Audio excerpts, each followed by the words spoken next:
50,000. Wala akong kinain kahit kuting. Kahit tubig, wala akong ininom.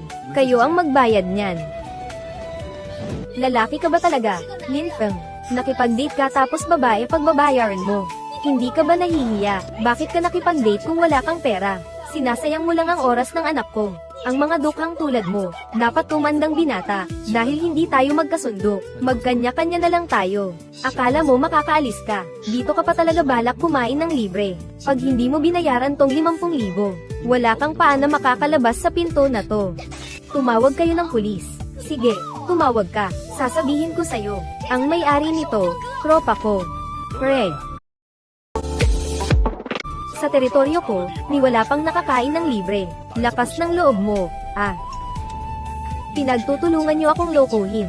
Anong niloloko? Malinaw ang nakasulat dito. 50,000, kulang man ng piso. Bubugbugin kita palabas dito.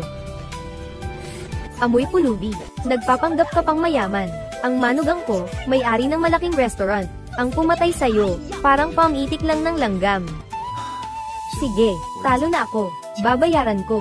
HMP. Buti naman natauhan ka rin. Ayaw mo sa madaling usapan. Gusto mo pa sa mahirap. I-scan mo to. 50,000. 50,000 pesos. Pumasok na sa Alipay. May isa akong hiling. Sabihin mo na, bilis. Dahil nagbayad na ako, tapos na ang transaksyon. Gusto ko ng official receipt mula sa shop nyo. At detalyadong listahan ng pagkain na may official stamp. Ano? Gusto mo? Isumbong ako sa Consumer Protection. O sa Bureau of Prices. Ibigay mo. Ibigay. Bigyan siya. Para maliwanagan siya bago siya mamatay. Bigyan ng resibo ang big boss na to. Isulat nyo ng malinaw yung Wild Crossback Golden Arowana. Huwag magkulang ng kahit isang letra. Lagyan ng official stamp ng shop. Hayaan siyang pag-aralan yan pag uwi niya. Pwede na ba akong umalis? Sa susunod, mamili ka ng kadate. Kung walang pera, huwag mag-inarte. Lin Feng, mag-instant noodles ka muna ng 2 buwan. Yung 50,000 na yan. Isipin mo na lang na bayad yan sa leksyon mo.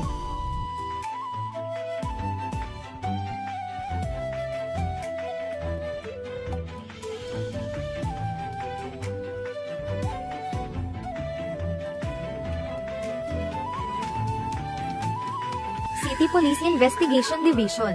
Ano po ang kailangan nila? Hello, nire-report ko ang Haiyan Pavilion sa illegal trading. Nagbebenta sila ng National Protected Animal, isang Wild Crossback Golden Arowana.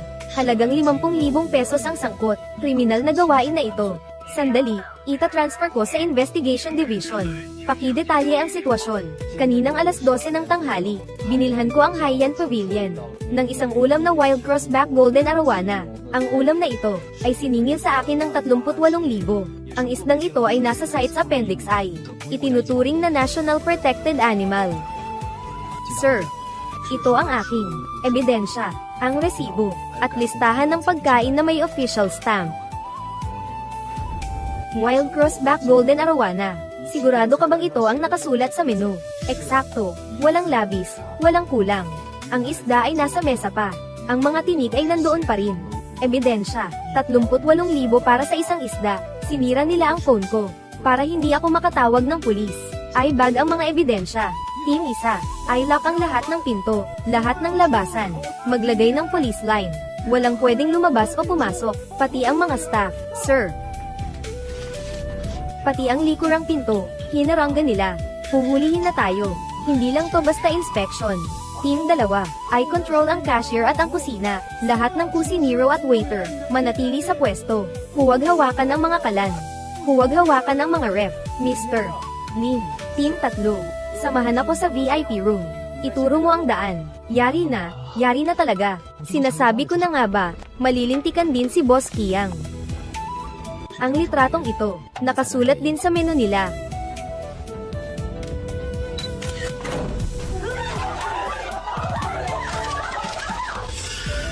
Anong ginagawa nyo? Alam nyo ba kung sino ang backer ko?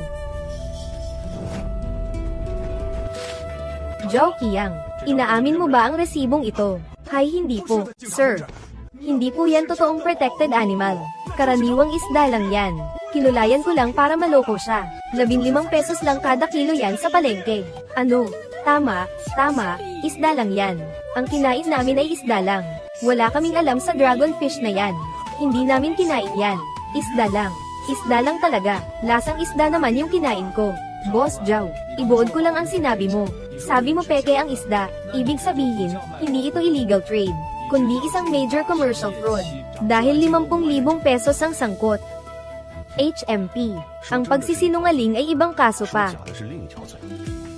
Zhao Qiang, ikaw ang pumili. Sir, wala kaming kinalaman. Nakikipag-date lang ako. Siya ang nanlibre ng pagkain. Siya rin ang nag-order. Hala, ang kawawa kong anak. Silet up lang kami para mapahamak. Sir, tulungan niyo po kami. Criminal Law Article 341. Alam na National Protected Animal, pero kinain pa rin. May parusang hanggang 5 taong kulong. Sabi mo wala kang alam.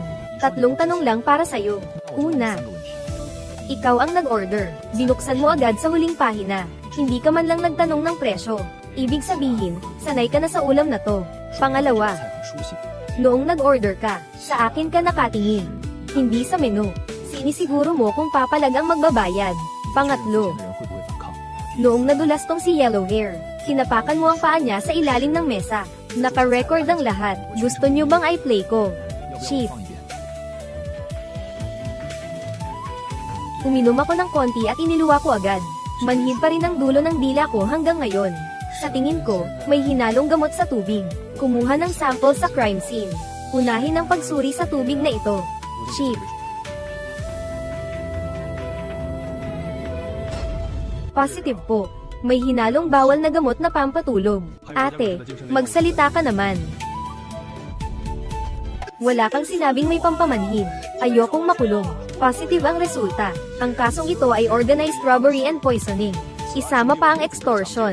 Isama lahat ng sangkot. Pusasan silang lahat. Hypogastric lavage sila. Walang itatira. Inosente ako. Kumain lang ako dito. Bitawan niyo ako. Tumahimik ka. Sumunod sa investigasyon.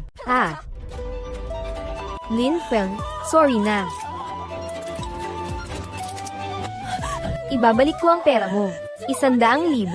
200,000. Sabihin mo sa kanila na hindi ito totoo. Noong sinasabi mong bubugbugin mo ako, bakit hindi mo sinabing joke lang yun? Humanda ka, Lin Feng. Hindi ka papakawalan ni Boss Gan. Noong nag-order.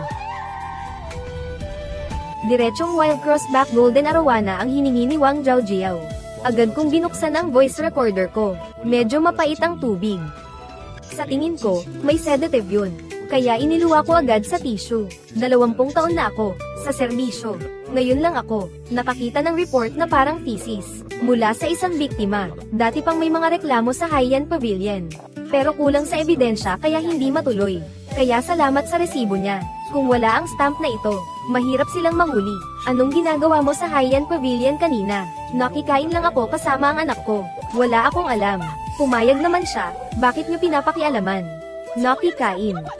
Bakit niyo pinaghatian agad ang pera? Ang galing mong mag-calculate kanina. Kuya. Kung wala kang ipapakitang sincerity, hindi ako papayag sa kasal na to. Ako. Hindi ko balak lumabag sa batas. Sinusubukan ko lang kung galante siya. Malay ko bang bawal ang isdang yun? Wang Hao. 21 years old. Walang trabaho. Sabi ng nanay mo, nakikain ka lang. Opo, nakikain lang. Yung kutsilyo. Pambalat ko lang ng prutas yun. Pambalat ng prutas pero folding knife na may spring. Illegal weapon yan. Alam mo bang malaking kaso ang pagdadala niyan? May record na ang ate mo at si Zhao Qiang. Kinanta na lahat ng nanay mo. Kung ayaw mong magsalita, mapupunta sa'yo lahat ng sisi. Maraming kaso ang ipapataw sa'yo. Bilangin mo kung ilang taon ka sa loob. Sige na, binigay lang ni Boss Qiang yung kutsilyo. Sabi niya kailangang may dala kaming patalim. Para matakot ang lalaki at magbayad agad. 3 beses pa lang ako sama-sama. Pinapasama lang ako ni ate para kunwari marami kami. Para intimidation. Pag may kutsilyo, takot agad ang mga lalaki. Pero iba tong si Lin Feng. Nagbayad na nga, nagparesibo pa. Malay ba naming pati protected species alam niya? Ayokong makulong. Sama-sama lang ako para sa libreng kain.